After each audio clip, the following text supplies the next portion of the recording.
Media మిత్రులందరికీ అందరికీ నమస్కారం. మీ అందరికీ నూతన సంవత్సర ఉగాది శుభాకాంక్షలు కూడా తెలియజేస్తున్నాను.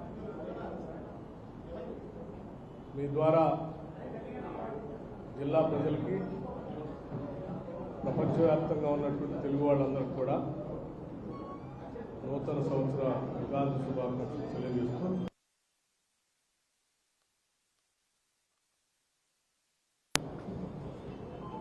ప్రవేశపెట్టినటువంటి బడ్జెట్లో కొన్ని ముఖ్యమైన విషయాలు మీ ద్వారా పంచుకోవాలనేటువంటి ఆలోచనతోనే ఈరోజు సమావేశం.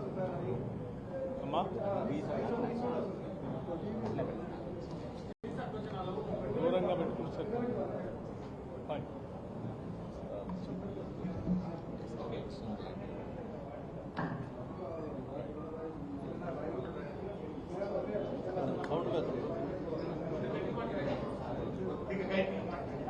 ఈ సౌండ్ వస్తుందని అంటున్నారు కదా. ఓకే, ఈ బడ్జెట్లో ఇది స్పష్టంగా చెప్పాము కూడా. సంఖ్యల చుట్టూ తిరిగే అంకెలు కాదు, ప్రజల చుట్టూ తిరిగే సంఖ్యలు, వారి జీవన స్థితిగతులు మెరుగుపడటానికి ఉపయోగపడే అంకెలు అని చాలా స్పష్టంగా చెప్పాం. దేశంలో ఎక్కడా లేని విధంగా నాకు తెలిసి బహుశా దేశంలో ఎక్కడా లేదు. మొట్టమొదటిసారి మన రాష్ట్రంలో ప్రజాప్రభుత్వం ఈ రాష్ట్రంలో పుట్టినటువంటి వాళ్ళకి ఉన్నటువంటి కుటుంబాలందరికీ, ఇక్కడ నివాసం ఉంటున్న కుటుంబాలందరికీ 5 లక్షల రూపాయల ఇన్సూరెన్స్ ఫర్ ఆల్, ఇందిరమ్మ కుటుంబ జీవిత బీమా అనేది ఒక పెద్ద భరోసా. నేను గతంలో చాలా సందర్భాల్లో చూశాను. ప్రజాప్రతినిధిగా ఉన్నప్పుడు, లేకపోతే ఆ గ్రామాల్లో పర్యటన చేస్తున్నప్పుడు, పాదయాత్రలో ఉన్నప్పుడు కూడా చాలామంది నన్ను కానీ లేకపోతే భారీ బహిరంగ సభలు ఏర్పాటు చేస్తూ రాష్ట్ర వ్యాప్తంగా పర్యటన చేసినటువంటి ఆనాటి పిసిసి ప్రెసిడెంట్ ప్రస్తుత ముఖ్యమంత్రి రేవంత్ రెడ్డి గారిని కానీ ప్రజలు కలిసినప్పుడు చాలా సందర్భాల్లో కుటుంబాలు దురదృష్టవశాత్తు ఏదైనా ఆ కుటుంబ యజమాని అనుకోని సంఘటన జరిగి మరణిస్తే కుటుంబం మొత్తం కూడా ఒకసారి తల్లకిందులై ఏం చేయాలో దిక్కుదోసిన పరిస్థితిలో, సామాజికంగా ఇటు ఆర్థికంగా ఇటువంటి సంఘటనలన్నీ ఈ రాష్ట్రంలో ఎవరికి అటువంటి భయభ్రాంతులు కానీ, లేకపోతే ఇబ్బందులు కానీ, లేకపోతే ఆ నిస్సహాయ శక్తి కానీ ఉండకూడదనేటువంటి ఆలోచనతోనే ఈ ఇందిరమ్మ కుటుంబ బీమా పథకం ఫర్ ఆల్ ఫ్యామిలీస్ 15 లక్షల కుటుంబాలకి 5 లక్షల రూపాయల బీమా పథకం బహుశా దేశంలో ఎక్కడా లేదు. ఇది ఆ నిస్సహాయంగా ఉన్నటువంటి కుటుంబ సభ్యులకి ఒక భరోసా, ఒక ధైర్యాన్ని కల్పిస్తుందని చెప్పడంలో ఎటువంటి సందేహం లేదు. అలాగే మనందరికీ తెలుసు, మన బలం, మన శక్తి, మన మానవ వనరు. ఇక్కడ పుట్టిన ఏ బిడ్డ అయినా అద్భుతమైనటువంటి నైపుణ్యంతో ఎదిగి చదువు ద్వారా తన మేధస్సుతో ప్రపంచంతో పోటీ పడాలని నేను కోరుకున్నప్పుడు కేవలం ఈ ప్రపంచంతో పోటీపడే మేధస్సు ఉద్యోగ అవకాశాలే కాకుండా దానికి కావలసినటువంటి వేదారోగ్యం కానీ లేకపోతే పౌష్టికాహారం లోపం వల్ల జరిగే నష్టాన్ని అధిగమించి పౌష్టికాహారంతో ప్రాపర్ బ్రెయిన్ డెవలప్మెంట్ కాదు, ఇవన్నీ కూడా ఎదిగే వయసులో పిల్లలకి సరైన పౌష్టికాహారం ఇస్తే ఆ పిల్లలే రేపటి సంపదగా ఈ రాష్ట్రానికి పెద్ద ఎత్తున ఎదుగుతారు, వారి భవిష్యత్తే రాష్ట్ర భవిష్యత్తు అని చెప్పి ఈరోజు మన ప్రభుత్వ పాఠశాలలో చదువుకునేటువంటి పిల్లలందరికీ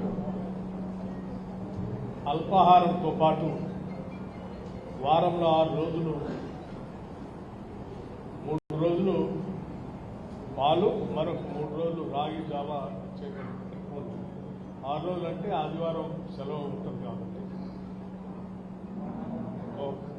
దీన్ని తీసుకొని అట్లాగే ఇంటర్మీడియట్ విద్యార్థులకి గతంలో మధ్యాహ్న భోజన పథకం లేదు. అడోలసెంట్ వయసు, యుక్త వయసు కరెక్ట్గా ఆ వయసులో సరైనటువంటి పోషక పదార్థాలు దొరకపోయినా ఆ వయసులో సరైన కెరీర్కి కావాల్సినటువంటి నిర్ణయాలు తీసుకునేటువంటి ఒక జ్ఞాపశక్తి మెదడుకు సంబంధించినటువంటి పరిపుష్టి లేకపోయినా ఇబ్బంది ఉంటుంది కాబట్టి ఆ ఇంటర్మీడియట్ చదువుకునేటువంటి విద్యార్థులు కూడా అది టర్నింగ్ ఏజ్ మధ్యాహ్న భోజనం పెట్టాలని చెప్పి ప్రభుత్వం నిర్ణయం తీసుకుంది. ఈ 3 పథకాలు మానవీయ కోణం ఒక్కటే కాకుండా మానవీయ కోణంతో పాటు మన మానవ వనరులు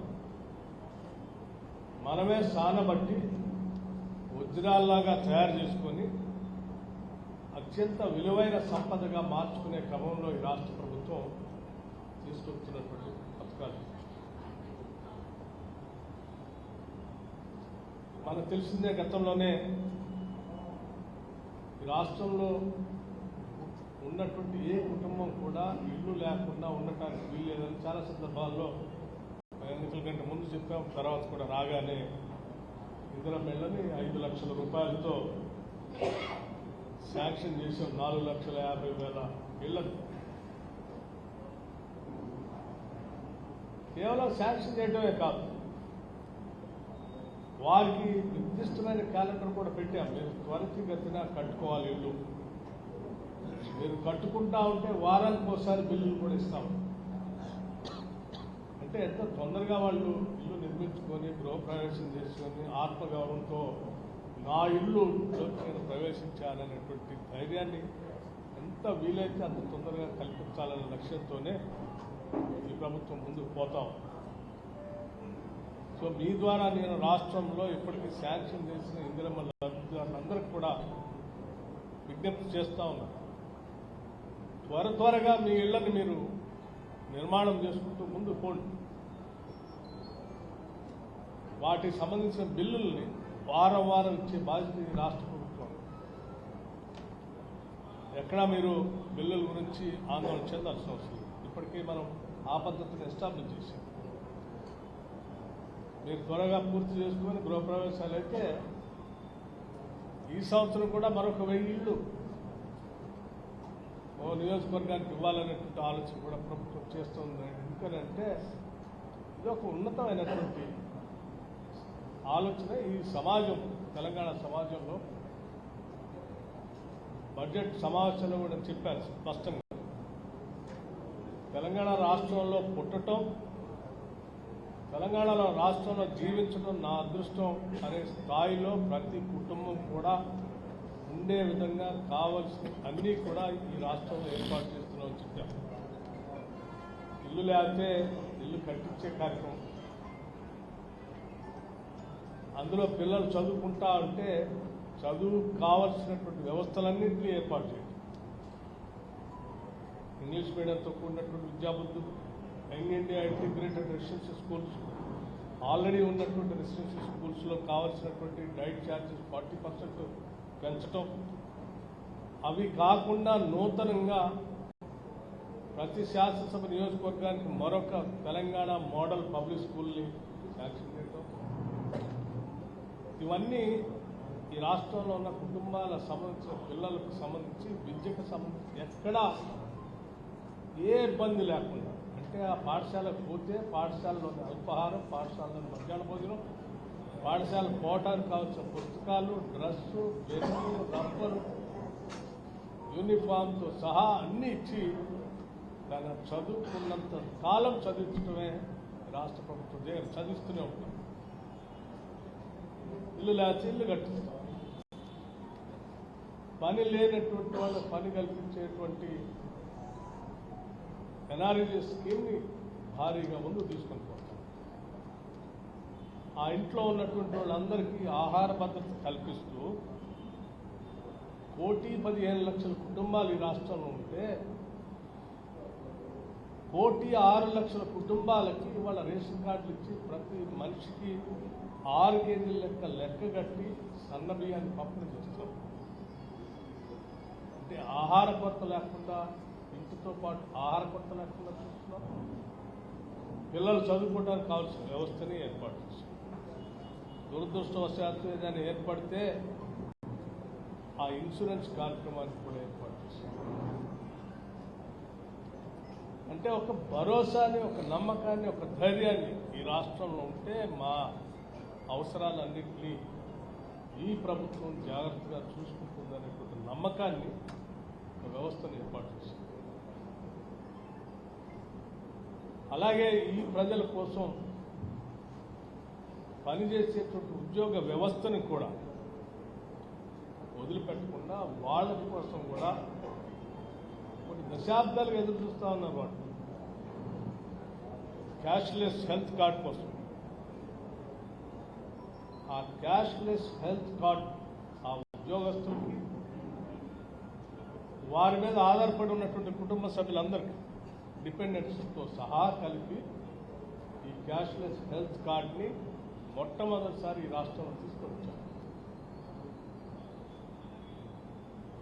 అలాగే ఈ ఉద్యోగస్తులు కూడా పొరపాటున ప్రమాదం సంభవించి అనుకోని పరిస్థితి జరిగితే వారికి 1,1.2 crores ఇన్సూరెన్స్ని అందరు ఉద్యోగస్తులకి, ప్రభుత్వ ఉద్యోగస్తులందరూ కల్పించారు. 60 సంవత్సరాల వరకు 10 లక్షల రూపాయలు లైఫ్ ఇన్సూరెన్స్తో పాటు ప్రమాదవశాత్తు ఏమైనా జరిగితే 1,20,00,000 వాళ్ళకి ఇన్సూరెన్స్ వచ్చేటట్టుగా అన్నీ ఏర్పాటు చేశారు. సో ఉద్యోగ వ్యవస్థని చూసుకుంటూ, ఇక్కడ ఉన్నటువంటి ప్రజలందరి అవసరాలు తీరుస్తూ, ఈ ప్రజలందరూ తయారు చేసి రాష్ట్ర ప్రభుత్వానికి ఇచ్చేటువంటి ఆదాయం జీడీపీ పెంపొందించే అనేక రంగాలకు కూడా రాయితీలు ఇచ్చాము. ఉదాహరణకి వ్యవసాయం గురించి తీసుకుంటే, సరే ఈరోజే ఈ రాష్ట్రంలో ఉన్నటువంటి వ్యవసాయదారులందరికీ, భూమి ఉన్న వ్యవసాయదారులందరికీ 68,89,955 పట్టాదారులు ఎకరానికి వచ్చేటువంటి రైతు భరోసాని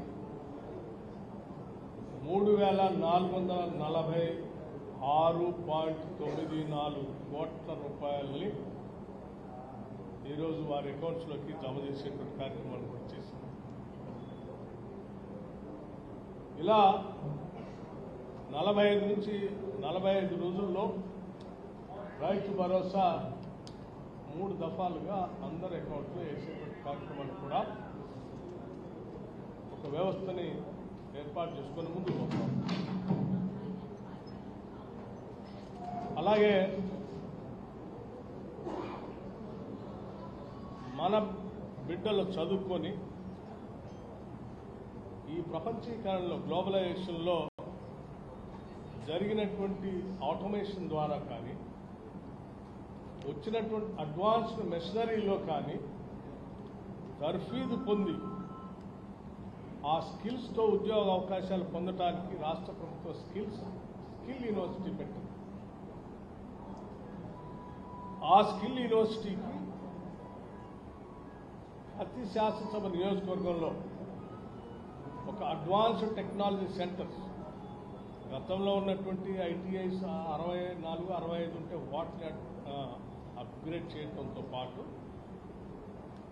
మిగతా శాసనసభ నియోజకవర్గంలో కూడా అన్నింటిలో కలిపి అడ్వాన్స్డ్ టెక్నాలజీ సెంటర్స్ పెట్టి ఆ అడ్వాన్స్ టెక్నాలజీ సెంటర్స్లో విద్యార్థులకు ఇంటర్మీడియట్ పూర్తయిన తర్వాత ఆ అడ్వాన్స్ టెక్నాలజీ సెంటర్స్లో చేరి వారికి తర్ఫీదు ట్రైనింగ్ ఇచ్చి కోర్సులు కంప్లీట్ ఇచ్చి వారందరికీ మారినటువంటి ప్రపంచీకరణలో, గ్లోబలైజేషన్లో, ఇంటర్నేషనలైజేషన్లో ఉద్యోగ అవకాశాలు వచ్చేటట్టుగా స్కిల్స్ అందించి పంపించే వ్యవస్థను కూడా ఏర్పాటు చేశాం.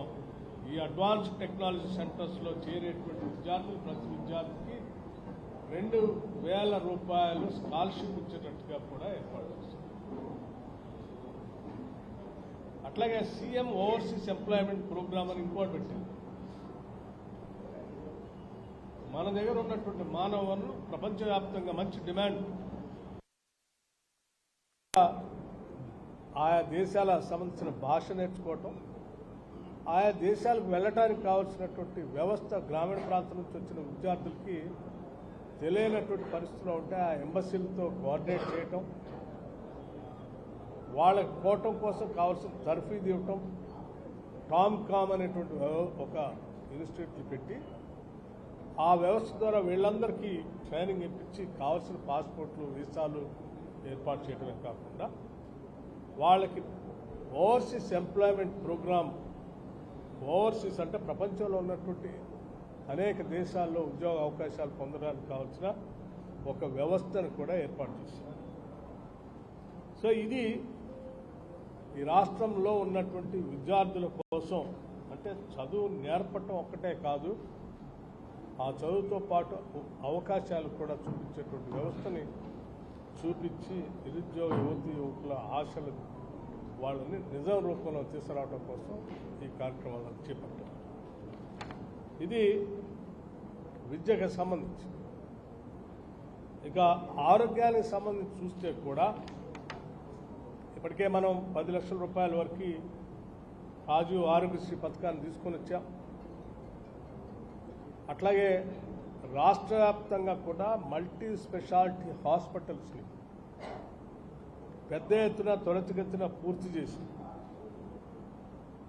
ఆ మల్టీ స్పెషాలిటీ హాస్పిటల్స్లో అన్ని స్పెషాలిటీస్ సంబంధించినటువంటి ప్రపంచవ్యాప్తంగా ఉన్నటువంటి అన్ని స్పెషాలిటీస్ని హాస్పిటల్స్లో తీసుకొచ్చి ప్రజలకు అందుబాటులో తీసుకురావడం కోసం పెద్ద ఎత్తున ఒక కార్యక్రమాన్ని తీసుకొని పోతూ ఉన్నాం. అందుకోసమే ఈరోజు ఈ మల్టీ స్పెషాలిటీ హాస్పిటల్కి సంబంధించి టిమ్స్ కానీ, నిమ్స్ కానీ, వరంగల్లో ఉన్నటువంటి హాస్పిటల్స్ కానీ, హైదరాబాద్ చుట్టూ ఉన్నటువంటి 4 పెద్ద హాస్పిటల్స్ కానీ, వాటన్నిటికీ ఇంక్లూడింగ్ ఉస్మానియా జనరల్ ఆసుపత్రి కానీ కొత్త కడతాం, సనత్నగర్లో ఉన్న హాస్పిటల్ కానీ, వీటన్నిటినీ తొందరగా పూర్తి చేసి ఈ సంవత్సరాంతం కల్లా దాదాపు అదనంగా మనం మల్టీ సూపర్ స్పెషాలిటీ హాస్పిటల్స్లో సంఖ్యని ఇన్ని సంవత్సరాలు 30,000 ఉంటే ఈ సంవత్సరం కల్లా ఇంకొక 14,000 దాకా టెరిషరీ బెడ్స్ యాడ్ చేసి 44,029కి సంఖ్యకి సూపర్ స్పెషాలిటీ హాస్పిటల్స్లో బెడ్స్ సంఖ్యని పెంచే స్థాయికి తీసుకొని వచ్చి ఈ సెకండరీ కేర్ హాస్పిటల్లో ఇంకో 12,720, అట్లాగే 17 కొత్త మెడికల్ కాలేజ్ నిర్మాణం, ఇవన్నీ చేసి అంతిమంగా ఈ రాష్ట్రంలో వైద్యానికి కరువు లేదు, కొదువ లేదు. ఏ పేదవాడైనా, ఏ మధ్యతరగతి కుటుంబానికి సంబంధించినటువంటి వాడు ఎవరైనా సరే ఈ సూపర్ స్పెషాలిటీ హాస్పిటల్కి వెళ్ళి వైద్యం చేయించుకొని కావలసిన సదుపాయాలు పొంది బయటకు వచ్చే స్థాయిలో వైద్యం పైన కూడా పెద్ద ఎత్తున దృష్టి సారించాం. విద్య, వైద్యం, గృహ నిర్మాణం, అలాగే మనం గ్రామీణ ప్రాంతాల రోడ్లు, మిగతా స్టేట్ కనెక్టివిటీ ఉన్నటువంటి R&B రోడ్లకు సంబంధించి హ్యామ్ మోడల్లో దాదాపు 13,500 కోట్ల రూపాయల స్థాయిలో R&B రోడ్ల నిర్మాణ కార్యక్రమం చేపట్టారు. అట్లాగే పంచాయతీరాజ్ రోడ్లు కూడా. సో ఈ ఇన్ఫ్రాస్ట్రక్చర్ అనేది పెద్ద ఎత్తున రాష్ట్ర అభివృద్ధికి ఉపయోగపడేటువంటి కార్యక్రమాలు తీసుకొని పోతాం. ఈ రాష్ట్రాన్ని కూడా 3 రకాలైనటువంటి ఆర్థిక జోన్లుగా విభజించి దానికి అనుగుణంగా రాష్ట్రాన్ని చాలా ప్లాన్డ్గా అభివృద్ధి చేసుకుంటూ ముందు పోతున్నాం. Pure rare core urban reason economy, outer ring road పరిధిలో ఉన్నటువంటి హైదరాబాద్లో ఉన్నటువంటి సెక్టార్ మొత్తాన్ని, అక్కడ ఉన్నటువంటి టెక్నాలజీ లేకపోతే సర్వీస్ సెక్టర్, దానిపైన దృష్టి సారించి పెద్ద ఎత్తున ఆదాయం వచ్చేటట్టు వ్యవస్థను ఏర్పాటు చేసుకోవడం. ఔటర్ రింగ్ రోడ్ పరిధి నుంచి రీజనల్ రింగ్ రోడ్ RRRని ఒక వ్యవస్థను ఏర్పాటు చేసి రీజనల్ రింగ్ రోడ్కి RRRకి ఈ మధ్యలో ఉన్న స్థలాలకి రేడియల్ రోడ్స్తో కనెక్ట్ చేస్తూ పెరీ అర్బన్ రీజన్ ఎకానమీగా, అంటే ఈ రీజన్లో దాదాపు అనేక జిల్లాలను కనెక్ట్ చేస్తూ ఈ పెరీ అర్బన్ ఎకానమీలో రకరకాలైన పరిశ్రమలకు సంబంధించిన క్లస్టర్స్ని ఏర్పాటు చేస్తుంది. ఫార్మా క్లస్టర్, లేకపోతే హెల్త్ క్లస్టర్, లేకపోతే న్యూట్రిసూటికల్స్ క్లస్టర్, లేకపోతే ఎడ్యుకేషన్ హబ్, ఇలా రకరకాలైనటువంటి హబ్స్ ఏర్పాటు చేసి ఆ పెరీ అర్బన్ ఎకానమీ ఒక జోన్ ఫోకస్గా దాన్ని చేసేటట్టుగా ఆ రీజనల్ రింగ్ రోడ్డు పరిధి దాటిన తర్వాత ఉన్నటువంటి economy rare rural economy, regional economy, rural agriculture regional economy rare, అక్కడ వ్యవసాయ ఆధారితమైనటువంటి పరిశ్రమలు, వాల్యూ యాడెడ్ పరిశ్రమలు తీసుకుని వచ్చి మనం పంటలు పండిస్తాం, ఒట్టి ధాన్యాన్ని అమ్మితే ధాన్యం రేటే వస్తుంది. పప్పు పండిస్తాం, కేవలం పప్పుతో అమ్మితే పప్పు రేటే వస్తుంది. ఆయిల్, శనగలు పండిస్తాం, శనగ వరకే పోతుంది. కానీ వాటికి పనికి వచ్చేటువంటి ఆగ్రో బేస్డ్ ఇండస్ట్రీస్ పెట్టి వాటికి వాల్యూ యాడెడ్ ఎకానమీ తయారు చేస్తే ఆగ్రో బేస్డ్ ఇండస్ట్రీస్తో పాటు, యాక్టివిటీతో పాటు ఈ ఎకానమీ కూడా పెద్ద ఎత్తున పెరిగి ఈ 3 రకాలైనటువంటి ఆర్థిక వ్యవస్థ రాష్ట్ర జీడిపి ఈ దేశంలో ఉన్న అన్ని రాష్ట్రాల కంటే ఎక్కువగా పెరిగేటట్టుగా ఒక ప్రణాళికాబద్ధంగా ఈ రాష్ట్రాన్ని ముందు తీసుకుపోయే కార్యక్రమంలో ముందు బాగా వెళ్తా ఉన్నాం. అట్లాగే మీకు తెలిసే ఉంటుంది, మనకు రాష్ట్రంలో గోదావరి పరివాహ ప్రాంతంలో కానీ లేదా అటు కృష్ణా పరివాహ ప్రాంతంలో కానీ కొన్ని ప్రాంతాల్లో పెద్ద ఎత్తున ఏజెన్సీ ఏరియాస్, ఆ ఏజెన్సీ ఏరియాస్లో ఆనాటి UPA government forest rights act తీసుకొని వచ్చింది. ఫారెస్ట్ రైట్స్ యాక్ట్ ద్వారా అడవుల్లో ఉన్నటువంటి అనాదిగా వ్యవసాయం చేసుకున్నటువంటి గిరిజన కుటుంబాలకి పట్టాలు ఇవ్వటం జరిగింది. ఆ పట్టాలు ఇచ్చినటువంటి భూములకి ఎలక్ట్రిఫికేషన్ కోసం ఇందిరా సవర గిరి జల వికాసం అనేటువంటి ఒక పథకాన్ని తీసుకొచ్చి ఇందిరా సవర గిరి జల వికాసం అంటే గవర్నమెంటే వాళ్ళ బోర్ వేపిస్తుంది, 100% సబ్సిడీతో బోర్ వేపిస్తుంది, సోలార్ ఫిట్ చేపిస్తుంది, ప్లాంటేషన్ చేసుకోవడానికి హార్టికల్చర్ ద్వారా తయారు చేసి ప్లాంటేషన్ ఇప్పిస్తుంది, డ్రిప్ ఇరిగేషన్ ఇప్పిస్తుంది. ఆ రకంగా మొత్తం అగ్రికల్చర్ యాక్టివిటీలోకి, ఎకానమీలోకి ఆ భూములన్నీ తీసుకొచ్చి దాదాపు 6,70,000 ఎకరాల దాకా ఉన్నాయని చెప్తున్నాం. దానికి సంబంధించి ఈ పథకాన్ని కూడా తీసుకొని వచ్చాం. ఇది కూడా గిరిజన కుటుంబాల్లో వెలుగు తీసుకొచ్చేటువంటి ఒక గొప్ప స్కీమ్.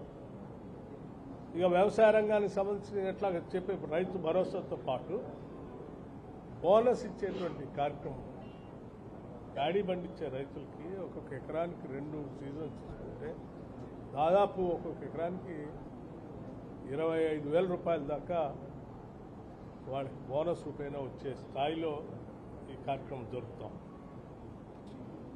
ఇలా విద్యుత్ రంగానికి సంబంధించి కూడా వ్యవసాయదారులకి దాదాపు నేరింగ్ అబౌట్ 29 లక్షల అగ్రికల్చర్ పంప్ సెట్స్ ఉన్నాయి. వాటన్నిటికీ సంవత్సరానికి ఒక 14,000 కోట్ల రూపాయలు ఈ పంప్ సెట్లకు ఉచితంగా ఇచ్చేటువంటి కరెంట్ రాష్ట్ర ప్రభుత్వం ద్వారా రైతుల పక్షాన ఎలక్ట్రిసిటీ శాఖకి ఆ సబ్సిడీ అమౌంట్ని 14,000 కోట్ల రూపాయలు రైతుల పక్షాన ఎలక్ట్రిసిటీ డిపార్ట్మెంట్ కట్టేటువంటి విధానం కూడా దీంట్లో పొందుపరిచారు. అలాగే పేద మధ్యతరగతి కుటుంబాలకు సంబంధించిన 200 యూనిట్లు పొందుతున్నటువంటి వాళ్ళకి ఆ డబ్బులు కూడా రాష్ట్ర ప్రభుత్వం కట్టినట్టుగా. సరే, ఆర్టీసీ బస్సులో ఉచితంగా మహిళలు తిరగడానికి కట్టినటువంటి డబ్బులు కూడా ప్రతి నెల లెక్కగట్టి మహాలక్ష్మి ఫ్రీ బస్ రైడ్ కింద కూడా దాంట్లో ఏర్పాటు చేశారు. ఇలా చేస్తూ విశ్వవిద్యాలయాలకు సంబంధించినటువంటి హైయర్ ఎడ్యుకేషన్ కూడా స్టాన్ఫర్డ్ లాంటి యూనివర్సిటీస్తో మన యూనివర్సిటీస్ కూడా పోటీ పడాలనేటువంటి ఆలోచనతో గౌరవ ముఖ్యమంత్రి గారు ప్రత్యేకంగా ఉస్మానియా యూనివర్సిటీ విజిట్ చేసినప్పుడు, ఎడ్యుకేషన్ కూడా వారి దగ్గర విజిట్ చేసినప్పుడు వారు చెప్పారు, అక్కడ ప్రామిస్ చేశారు, ఉస్మానియా యూనివర్సిటీకి 1000 కోట్ల రూపాయలతో అభివృద్ధి చేస్తాం, ప్రపంచ స్థాయిలో యూనివర్సిటీ ఎంత పేరెనక్కలంటే ఆ రోజు చాలామంది హాస్యాస్పదంగా నమ్మి వదిలేశారు. 1000 కోట్లు ఎవరిస్తారు? ఈరోజు బడ్జెట్లో 1000 కోట్ల రూపాయలు ఉస్మానియా యూనివర్సిటీ అభివృద్ధి కోసం పెట్టడమే కాకుండా వీరనారి చాకలి ఐలమ్మ పేరు మీద పెట్టినటువంటి మహిళా యూనివర్సిటీకి కూడా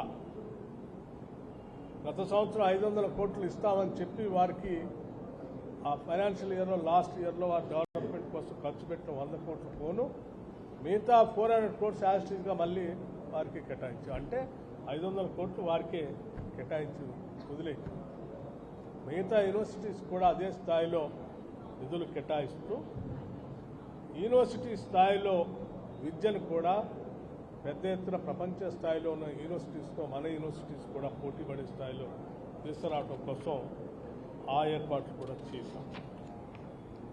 ఇక పోతే ఎస్సీ ఎస్టీలకు సంబంధించిన సప్లానికి సంబంధించిన నిధులు కానీ మిగతా రాజీవ్ యువ వికాసం కోసం ఒక 6,000 కోట్ల రూపాయలని, సాగునీటి ప్రాజెక్టులు ఎక్కడా కూడా చిన్నచూపు చూడకుండా దానికి కావాల్సిన విధంగా త్వరితగతిన పూర్తి చేసుకుంటారు. ఇంక్లూడింగ్ ఖమ్మం జిల్లాకు సంబంధించిన సీతారామ ప్రాజెక్టు కూడా నిధులు కేటాయించి త్వరితగతిన పూర్తి చేసుకునే కార్యక్రమం ముందుకు పోతా ఉంది. అట్లాగే జవహర్ పరిపాలెం లిఫ్ట్ ఇరిగేషన్తో సహా మనం మిగతా విషయాల్లోకి వస్తే గోదావరి పుష్కరాలు, సరే పుష్కరాలకు కూడా మన దగ్గర సాంప్రదాయాలకు విశిష్టమైనటువంటి ఇది ఉంది.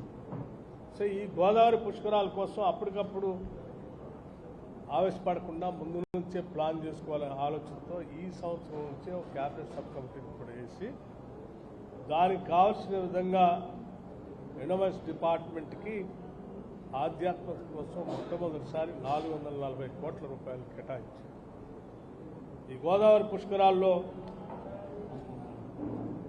ఈ టెంపుల్ టూరిజాన్ని, అట్లాగే గోదావరి పుష్కరాలకు వచ్చేటువంటి వాళ్ళందరికీ కావాల్సినటువంటి ఆ పరివాహ ప్రాంతంలో ఉన్న అన్ని టెంపుల్స్ అభివృద్ధి చేసుకుంటూ ఇంక్లూడింగ్ భద్రాచలం టెంపుల్ పైనుంచి బాసర టెంపుల్ దగ్గర నుంచి మొదలు పెడితే ఈ మధ్యలో గోదావరి పరివాహ ప్రాంతంలో ఉన్న అన్ని దేవాలయాలను అభివృద్ధి చేసుకుంటూ ఒక టెంపుల్ సర్క్యూట్ను కూడా ఏర్పాటు చేశారు. యూత్ సంబంధించి స్పోర్ట్స్ ప్రత్యేకమైనటువంటి దృష్టి సారిస్తూ సీఎం స్పోర్ట్స్ కప్ కూడా ప్రోత్సహిస్తూ రూరల్ అంటే గ్రామీణ ప్రాంతాల నుంచి కూడా క్రీడాకారులు ప్రోత్సహించడానికి కావాల్సిన ఏర్పాట్లు చేస్తూ ముందుకు పోతాం. స్కాలర్షిప్ సంబంధించి, కళ్యాణ లక్ష్మి సంబంధించి, బియ్యం సబ్సిడీ సంబంధించి, ఐటీ కమ్యూనికేషన్ రెసిడెన్షియల్ స్కూల్ వీటన్నిటి కూడా సమభాగంతో ఈ బడ్జెట్లో ఏర్పాటు చేసి ఈ రాష్ట్రంలో పుట్టడం, ఈ రాష్ట్రంలో జీవించడం మా అదృష్టం. ఇక్కడ మా సమస్యలన్నింటికి కూడా ఇక పుట్టిన దగ్గర నుంచి చివరి వరకు ఏదో ఒక పథకంతో మమ్మల్ని ప్రొటెక్ట్ చేస్తూ ఉండేటువంటి పథకాలతో ఈ రాష్ట్ర ప్రభుత్వం పాలన చేస్తుందనేటువంటి నమ్మకాన్ని భరోసాని కల్పించే విధంగా ఈనాటి బడ్జెట్ని ప్రజలకు అందించాం. ఇది పీపుల్స్ బడ్జెట్. ఇందులో మేము అనౌన్స్ చేసినటువంటి ఈ స్కీమ్స్ ముఖ్యంగా ఇన్సూరెన్స్ ఫర్ ఆల్, అంటే ప్రతి కుటుంబాన్ని ఇంక్లూడింగ్ మీకు మీకు మీకు అందరికీ cutting across caste, creed, religion, class అన్ని వర్గాల వరకు అందరికీ రాష్ట్రంలో పుట్టిన ప్రతి కుటుంబం ఈ స్కీమ్ వర్తిస్తుంది.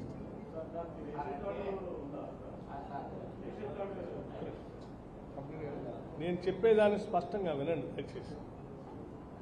ఈ రాష్ట్రంలో మీ అందరూ తెలిసిందే సిపెక్ సర్వే కూడా జరిగింది, సోషియో ఎకనామిక్ పొలిటికల్ సర్వే కూడా జరిగింది. ఈ రాష్ట్రంలో సర్వే ప్రకారం 1,15,00,000 కుటుంబాలందరికీ ఇది వర్తిస్తుందని చెప్పాం బడ్జెట్. క్లియర్? ఆ లెక్క కూడా పక్కాగా ఉంది మాకు. అందరికీ ఇంక్లూడింగ్ మీకు, వారికి, వీరికి, వారికి కట్టింగ్ నేను చాలా స్పష్టంగా చెప్పాను. Cutting across caste, creed, class కూడా. క్లాస్ అంటే లేని వాళ్ళు ఉన్నవాళ్ళకు కూడా. So no family is left without this cup. నాకు వద్దని మీకే మీరు ఎవరైనా వచ్చి నాకు అవసరం లేదని చెప్తే మీ పేరు పక్కన పెట్టండి. అదర్వైజ్ ఈ బడ్జెట్లో ప్రభుత్వ పక్షాన ప్రయాణి ఏ రంగానికి ఇస్తున్నారు? 2 ఉత్పాదక రంగానికి తక్కువ కేటాయింపు చేశారని డీజిల్కి సంబంధించి జీవనాడైన సీతారామన్ ప్రాజెక్టు గత బడ్జెట్లో 628 కోట్లు కేటాయించారు. 380 కేటాయించారు. ప్రతి సీతారామ ప్రాజెక్ట్ని టాప్ ప్రయారిటీగా తీసుకోవడం జరిగింది. ఈ జిల్లాలో చేపట్టే ఇరిగేషన్ ప్రాజెక్ట్స్ అన్నింటి కూడా ఎంత త్వరితగతిన పనిచేసుకుంటూ పోతా ఉంటే అంత త్వరితగతిన బిల్స్ ఇచ్చే బాధ్యత కూడా ఈ ప్రభుత్వం తీసుకుంటుందని చాలాసార్లు ప్రకటించింది. దేర్ ఇస్ నో డెత్ of funds for the Sitarama project. You can go ahead to tell the people.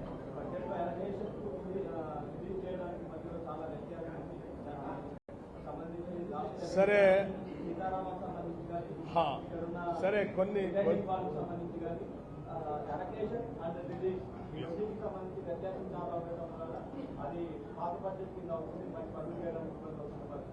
అంటే ఇందిరా సాగర్, రాజీవ్ సాగర్ ఏ ప్రాజెక్టులు అయితే ఉమ్మడి రాష్ట్రంలో టేకప్ చేసి కేవలం 2,400 కోట్లతో కంప్లీట్ చేసే 2 ప్రాజెక్ట్స్ని అప్పటికే సగం పూర్తయిపోతే ఉన్న బ్యాలెన్స్ 14,500 అంటే 1,450 కోట్లు, 1,475 కోట్లు, 1,475 కోట్లతో పూర్తి చేయాల్సిన ప్రాజెక్ట్ని రీడిజైన్ చేసి 25,000 కోట్లకు పెంచినటువంటి ఆనాటి టీఆర్ఎస్ ప్రభుత్వానికి సంబంధించినటువంటి వాళ్ళు చేసే దుష్ప్రచారం తప్ప సీతారామ ప్రాజెక్టు మేము వచ్చిన తర్వాతనే ఎంత త్వరగా అలా పడేస్తున్న ప్రాజెక్టులు లేపి దులిపి త్వరితగతిన పని పూర్తి చేయించుకుంటూ ముందుకు పోతా ఉంది. ఇది ఆ కెనాల్స్ మీద ఎవరైనా పోయి చూస్తే అర్థం అవుతుంది.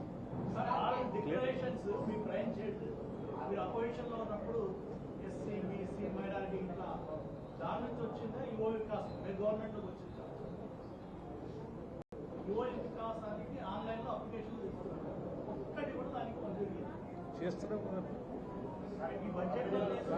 ఎవరన్నా మీరు బడ్జెట్ చదవడం లేదంటే ఎట్లా? బడ్జెట్లో ఉంది.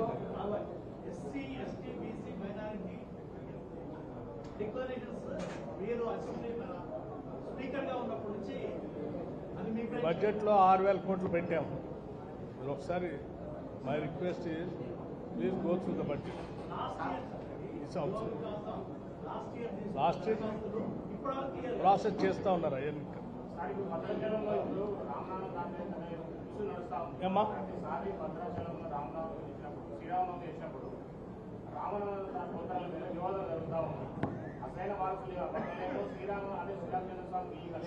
ఇది ఆధ్యాత్మికకి దేవాలయానికి సంబంధించినటువంటి అంశం. టెక్నికల్గా దాని మీద నాకు పెద్దగా అంత లోతైనటువంటి అవగాహన లేదు. వేద పండితులు వారు చెప్తారు, ఏదైనా క్లారిఫికేషన్ కావాలంటే వారిని అడిగి వారు చెప్తారు. నేను చెప్పేది దయచేసి ఈ మార్నింగ్ బ్రేక్ఫాస్ట్ పథకాన్ని విద్యార్థులు మానవీయ కోణంతో ఉన్నటువంటి ఆలోచనని విద్యార్థులకు పనికొచ్చే మార్నింగ్ బ్రేక్ఫాస్ట్ని, మధ్యాహ్నం మిడ్ డే మీల్స్ని, అందరికీ పనికొచ్చే ఇన్సూరెన్స్ని, వీటన్నిటిని విరివిగా ప్రజల్లో చూసుకొని పోయి వాటిని లబ్ధి పొందడం కోసం కొంత విరివిగా ప్రాచుర్యం కల్పించండి అని మీకు చెప్పడం కోసం విజ్ఞప్తి చేస్తున్నాను. Thank you.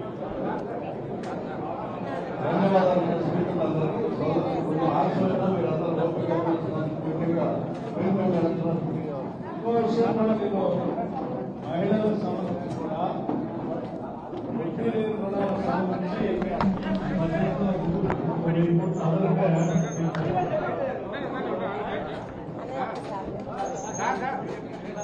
మహామంత్రి గారు అయి ఉండే జర్నలిస్టులకు బడ్జెట్ కేటాయించలేదు. మాకు అదే కదా బడ్జెట్